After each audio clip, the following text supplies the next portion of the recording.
bem? Hoje mais um episódio, porque ainda estamos no mês das mães, ainda precisamos falar sobre saúde mental materna. E hoje a gente vai falar sobre vulnerabilidade, autoconhecimento e a importância da gestão do tempo.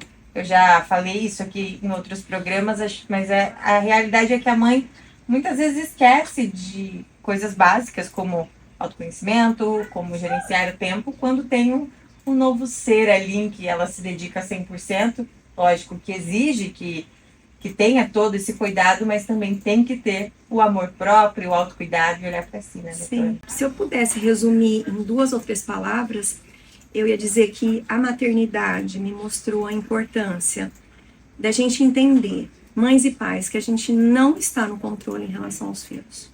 Então, a maternidade me trouxe isso de uma forma escancarada, que eu não tenho controle, e isso foi doloroso para mim, ainda na gestação. E 2 outras palavras que resumem, né, essa coluna de hoje: conexão e coragem, que é o que a gente está precisando hoje, nos dias atuais, e o que a gente precisa também na maternidade. Eu inicio essa coluna com uma notícia que eu fiquei sabendo na segunda-feira, que eu fiquei muito feliz e para mim foi um avanço importante, que foi a lei do luto parental aprovada nessa segunda-feira, dia 26, que cria a política nacional de humanização do luto materno e parental, que assegura cuidados humanizados e apoio profissional a mulheres e familiares que enfrentam a perda do bebê durante a gestação, no parto ou logo após o nascimento. Essa lei prevê direito ao apoio psicológico especializado, exames que investiguem as causas das perdas e acompanhamento da saúde mental, que é tão importante, que a gente está falando esse mês, né, Carol? Então, após a perda do bebê, a mãe vai ser assegurada por esse acompanhamento, já pensando em gestações posteriores. Também será obrigatório, que isso é essencial, a capacitação de profissionais de saúde para lidar com as situações de luto parental. Por quê? Essa mãe que teve a perda, ou essa família, precisa ter um acolhimento muito distinto e muito diferente do que a mãe que está com o seu bebê, ou a família que está em seu bebê. Então, acontece frequentemente no mesmo leito, a mãe com o bebê e aquela que perdeu, vendo toda a rotina, vendo todos os cuidados que acontecem, e ela passando por aquela dor sozinha. Então, é muito importante. E após os 90 dias dessa sanção, a gente começa a observar como vão estar, né, essas medidas, e faz parte da gente, como sociedade, observar e cobrar. Então, eu trago aqui um chamado para todo mundo observar se isso vai começar a ser colocado em prática de forma efetiva, né, nos atendimentos, nas clínicas, principalmente nos hospitais. Isso é muito importante. E aí, como você disse no começo, né, um dos pontos dessa coluna é sobre a vulnerabilidade. E por que eu trouxe a vulnerabilidade? Porque a maternidade me apresentou isso. A gente vive vulnerabilidade. Muitas pessoas vivem vulnerabilidade, e populações, dependendo da situação que a pessoa se enquadra, vive uma vida de vulnerabilidade.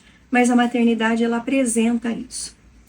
E hoje eu percebo que tem se falado bastante sobre experiências que determinadas pessoas, principalmente pessoas que são conhecidas e que têm voz na mídia, que apresentam traumas e traumas severos, se expondo. E isso mostra a vulnerabilidade daquela pessoa. Então eu já vim há algum tempo sentindo essa necessidade de falar sobre a importância da vulnerabilidade e como eu fui exposta a ela na minha maternidade. E algumas pessoas que me acompanham no meu Instagram também pedindo que quando eu falo sobre algo que mostra isso, gera conexão. Então, a vulnerabilidade gera conexão. A gente tem um caso recente da Lady Gaga, que expôs o que aconteceu quando ela tinha 19 anos, que ela sofreu um trauma intenso, né, de abuso sexual grave. E o que eu percebo, Carol, a nossa sociedade está sedenta por conexão. Então, falta conexão, a autoconexão e a conexão com os outros. É porque quando você vê que outra pessoa passou por isso também, parece que fica mais fácil de lidar, né? Exatamente. Eu trouxe isso. Uhum. Quando a gente vê que a pessoa conhecida passou por dores profundas e ela se reergueu, ela se estabeleceu, apesar de qualquer questão que ela possa ter, essa pessoa olha para ela mesma e diz: então comigo também é possível. Também vai passar. Existe um caminho e exatamente tudo vai passar, tudo nessa vida passa. Então eu vou contar um pouquinho da minha história. Quando eu conheci o meu marido, a gente começou a namorar e eu sempre quis ser mãe. Uhum. E ele tinha muita dúvida, porque ele já tinha um menino, não foi uma paternidade planejada, não era um relacionamento duradouro e nem estável, e aconteceu. Então, foi uma paternidade, por esses motivos, muito desafiadora para ele. Então, ele não sabia se ele queria ser pai. E aí, logo no começo do nosso namoro, eu vi como ele tratava o meu sobrinho, o Vitório, que está chegando amanhã dos Estados Unidos, que eu estou morrendo de saudade. Então, mando um beijo para todo mundo. E ele tratava o meu sobrinho com tanto carinho, e beijava, e acalentava, e eu via ali um lado parental tão bonito. E logo na sequência, após o nosso casamento, quando minha outra sobrinha nasceu, a Luísa, um beijo para ela também, ele brincava no chão, enrolava com ela, era tão lindo, né? Só que ele tinha essa dúvida, porque o cuidado com o filho é muito maior do que brincar com o sobrinho, né? E aí, em 2013, nós casamos em 2012. Em 2013, em maio, eu tive um sonho que mudou a minha vida. Eu sonhei com uma criança pequenininha, lourinha, com a pele bem clarinha. E toda vez eu me emociono. E ela chegou em mim, ela estava com algumas mulheres e levaram ela até mim e ela falou assim. E o interessante nesse sonho é que o Gibran estava numa poltrona da frente, numa igreja, e eu estava numa outra, né? Como se a gente não estivesse concordando com aquela situação, né? E aí ela chegou para mim e falou assim: eu vim aqui porque eu quero sentar no seu colinho. Ah, que lindo. E eu tive mais uns 2 sonhos, ela falando isso. Eu quero sentar no seu colinho. E eu fui numa senhora que conversava, que fazia um benzimento, né? E ela falava: ó, tem uma menininha aqui, lourinha, mais ou menos assim, que tá pedindo para eu te dizer que ela quer que você seja a mamãe dela, que ela quer sentar no seu colinho. Não acredito. Juro por Deus. Eu conto essa história e eu sempre me emociono. Aí naquele maio eu falei pro Gibran, eu falei: bom, eu vou parar a medicação, eu vou parar de tomar pílula e eu vou fazer todos os exames porque eu quero saber como eu estou. E foram todos os meses, eu sempre fui muito fértil, o Gibran também. E aí em dezembro ele chegou de uma viagem, porque ele viajava muito, e ele falou assim: eu decidi que eu quero ser pai novamente. E naquele dia nós engravidamos da Sofia, naquela noite. Caramba. Então foi algo assim, ela estava esperando realmente para vir, né? E durante a gestação eu tive sonhos com ela, que eu falava: a Sofia é doce, a Sofia é meiga, a Sofia é calma, ela é carinhosa, amorosa. E num desses sonhos, ela virou assim, desse jeitinho, lourinha, com o cabelo enroladinho, as pontinhas, o cabelo assim nas pontas, enroladinho e loura, né, clarinha. Ela falou assim: mas eu sei ser brava, eu sei me defender e eu sei o que eu quero, que é exatamente o que é a Sofia. E quando ela nasceu, a gente tinha decidido, nós dois, que nós queríamos ficar só nós dois, pra gente se conectar completamente com aquela bebezinha. E foi assim no início, foi muito desafiador pra gente, porque é uma nova família que está se formando, e foi tudo muito maravilhoso. A Sofia nasceu na hora dela, o meu leite desceu na hora, foi tudo muito fluido. Só que a gente começou a ter desafios naquele início, com todos os cuidados, porque a gente não tinha ninguém ali para nos ajudar, a gente não tinha empregada, não tinha nada, éramos só nós dois. E você, mãe de primeira viagem? Mãe de primeira viagem. E aí, o que aconteceu? Os primeiros banhos o Gibran que deu, porque minha mão é muito pequena, e ele segurava a Sofia daquele jeito. Então, olha, foi maravilhoso, e a gente se conectou de verdade com ela. Só que com 20 dias, ele voltou a viajar.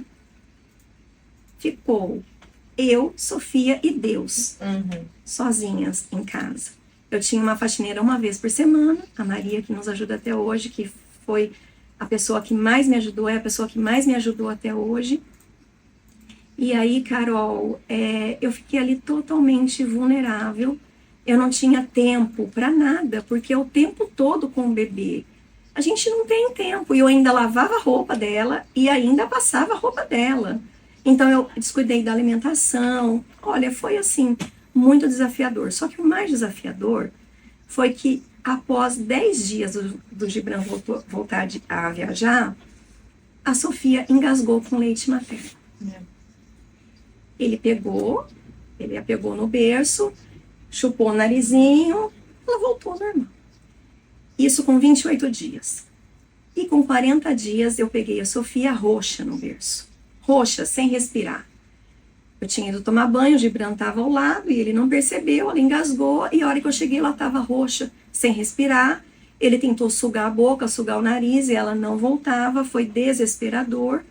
Por um momento de autocontrole extremo, que eu não sei como eu tive isso, acho que por todas as práticas que eu sempre fiz de meditação, eu consegui pegar minha filha e fazer a manobra, e do jeito que eu fiz, ela voltou desmaiada, pálida, sem cor, e aí eu falei pro Gibran, vamos para emergência.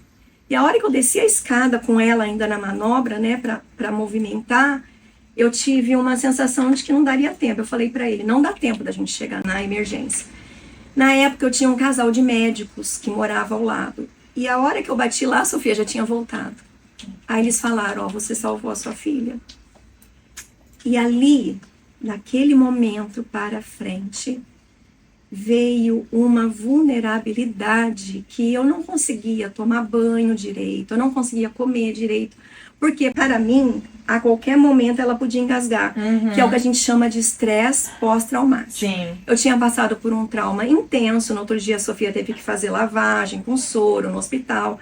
Isso foi com 28... Com 40 dias, 41 dias. dias. Foi terrível vê-la fazendo aquela lavagem, um bebezinho tão pequenininho, e era um cuidado para não dar uma infecção. E eu sozinha ali, né? E aí nós chegamos à conclusão que eu não tinha mais como ficar sozinha, porque a minha mãe não estava muito bem, ela não podia ficar em casa comigo, as minhas irmãs não puderam me ajudar, então eu estava realmente sozinha. A gente tomou a decisão de eu ficar uns dias na minha mãe, mas não era confortável para mim, porque eu queria a minha casa. E a gente tinha que levar a casa junto, então era um transtorno, era muito desgastante. Mas eu fiquei alguns dias por ali, né?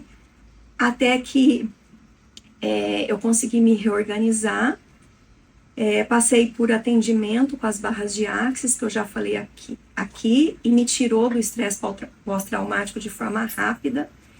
E ali, com todo aquele medo, com aquela vulnerabilidade, eu desenvolvi algo com a Sofia que foi maravilhoso, que foi uma conexão incrível. Eu olho para a Sofia e eu sei o que está acontecendo.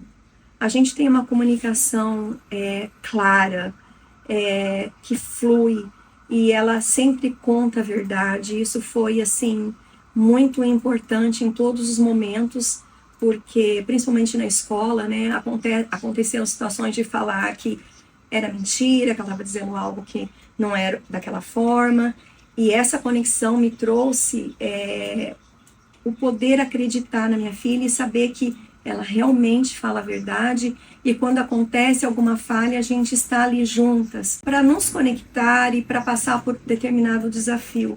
E essa fase da maternidade fez com que eu desenvolvesse muita criatividade, versatilidade. Eu ressignifiquei muitos momentos da minha infância, da minha adolescência que foram desafiadores, que tiveram traumas também.